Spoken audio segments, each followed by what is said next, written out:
Right into conduct of business. Item 10. 10A is received the oral report from Recology on establishment of the organics program.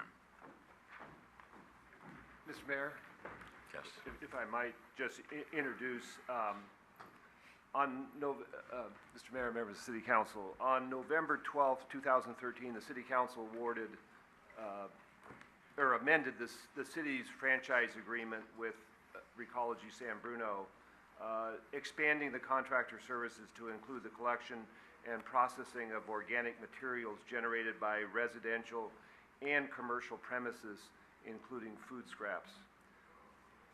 At the same time, the City Council also adjusted rates by a total of nearly 9% to implement the organics program, and the City Council elected to have this increase phased in over 3 periods. One of the most recent adjustments will take effect July 1st, and the final of the 3 period adjustments will take place on January 2015.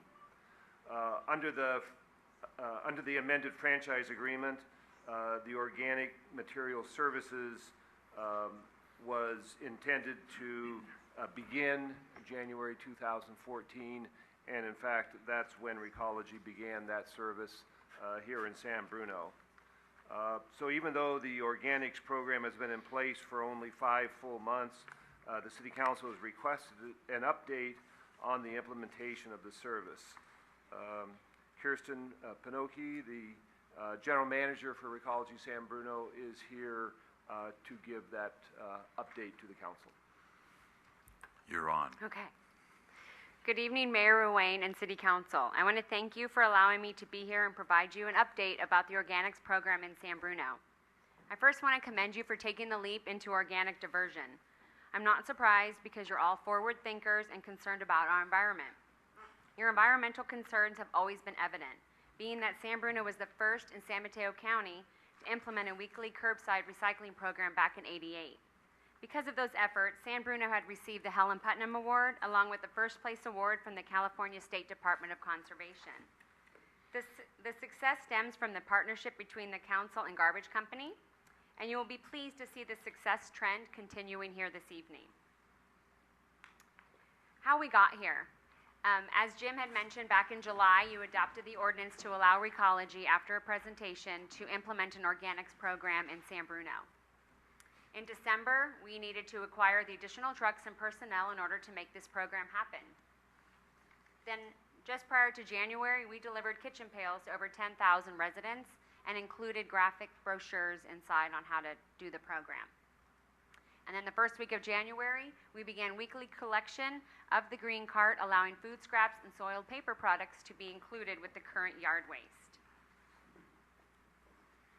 We know that in order for this program to be successful, it does require a behavior change. The two are directly related. As we perform our outreach and educate the community, they begin to participate. And this participation is directly related to the shift we are seeing from garbage to organics. As more residents and businesses participate, the concept that food scraps are as divertible as recycling begins to take root in our community. So when more food waste is collected, organic tonnage rises and garbage tonnage decreases. The shift I'm speaking of is shown here in this comparison graph.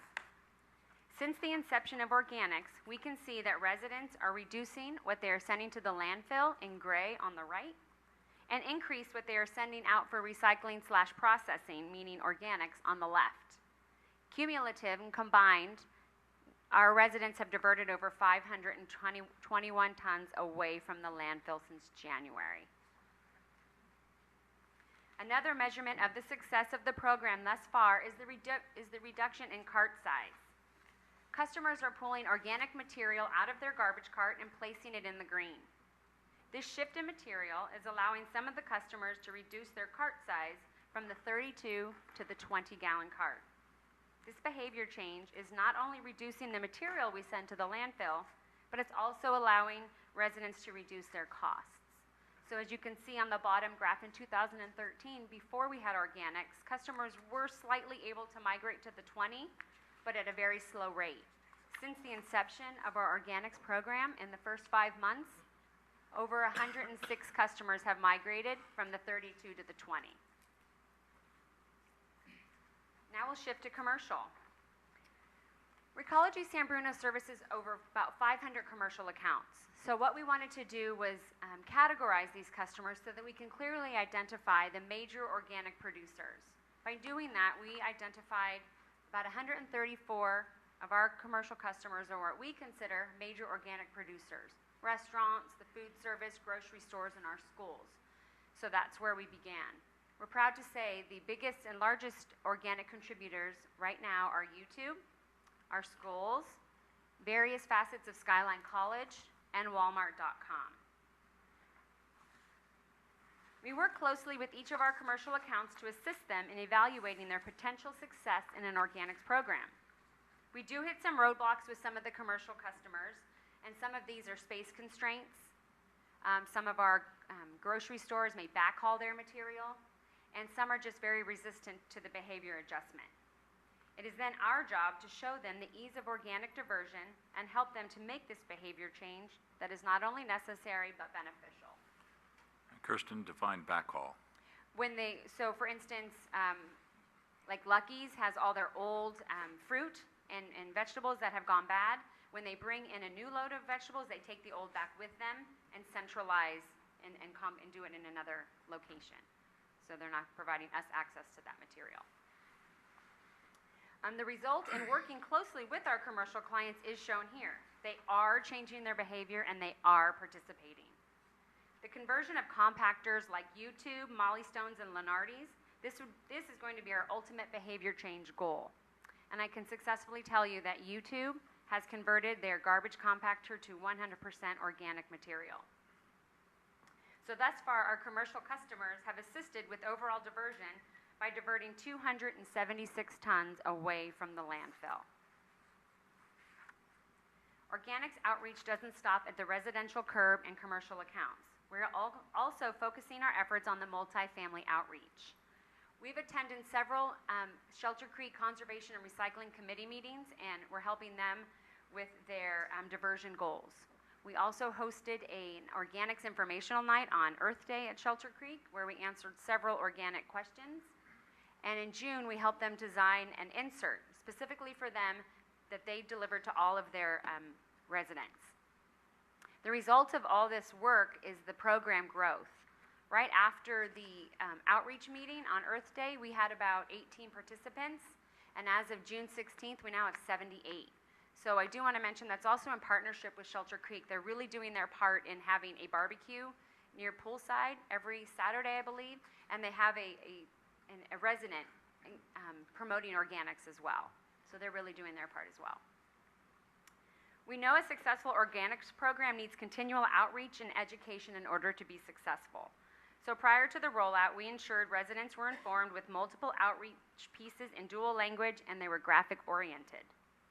Since the rollout in January, we've been out in the community. We've done informational booths at Tampran, we've done Earth Day at Skyline, and we've also had a booth at Operation Clean Sweep, allowing access for the public to come and ask us any and all questions they have about organics. We also partnered with the City of San Bruno and had our first compost giveaway in April, and we were up at Beckner Shelter, and residents came with their 5-gallon buckets and filled their buckets with nutrient-rich compost, and we're excited about it. Some even brought multiple buckets, and we said that was okay. We also held an Organics 101 at the Senior Center. We came here one night, we gave out a presentation, and we opened up to as many questions as customers, or residents, I should say, wanted to ask us.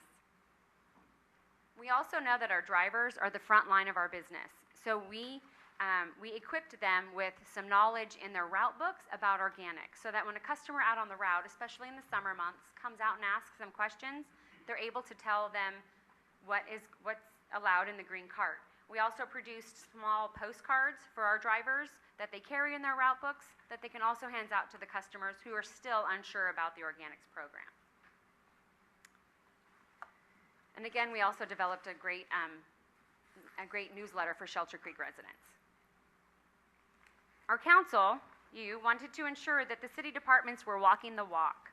So we worked with city staff to implement an organics program at all city's facilities, and I can tell you that they're all participating and doing a great job. We also ensured thorough training was given to all the staff, and all the staff was educated on the how-to of organics. This is a continued effort that we are committed to.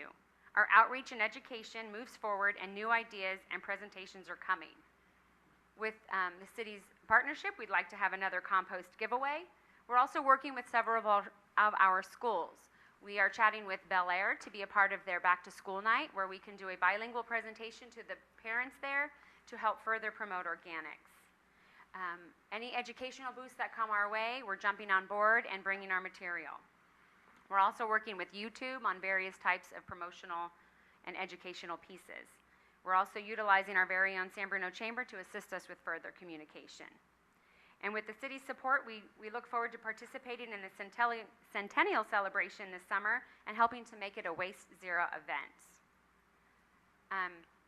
That's my presentation. I do want to take one moment to thank members of my team that came to support.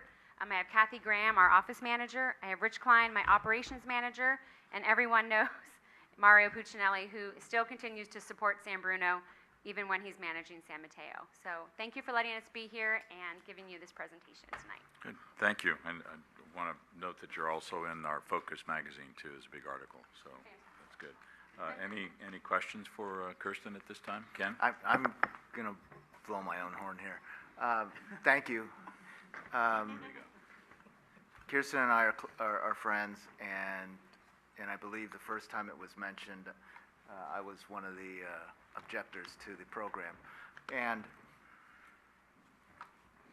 you've convinced me, and the long story short, I had the opportunity to have about 20 people at my house a few weeks ago. I wasn't invited. No, it was for another organization. I wasn't either, right. No. It was for another organization, and if Kirsten had not convinced me to buy paper products instead of styrofoam products a few years back, I wouldn't have had the paper plates, of which nearly everything, and I did have to, not everyone that comes to my house is educated in organics, so I had to go through the garbage and pull all the paper plates and things, and the recyclables out of the garbage, but the garbage pail was empty, practically empty, so all of the recyclable utensils, paper plates, paper cups, and things, and then all the bottles and plastic were recycled.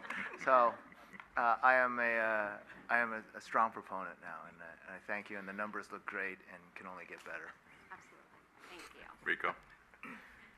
Now, I don't know how to follow that up, but I won't talk about my trash and parties. But what I was going to say was thank you for the information and the presentation, and I'm glad that we did it now, then wait. And I know there was some dialogue, and I appreciate the colleagues wishing to go, allowing it to go forward, because I know there was question of waiting for more data. But I think it's an important first step. We had the information, as you clearly said. You've proven that here. It's on the path that seems to be positive to the business community as well as to the residents. And I think the more opportunities we have to inform and educate and still show the progress that can be made, I think this is a start. So I'm glad to my colleagues that we did not postpone this and allow this report to go forward tonight as we had committed. Could I just add one more thing?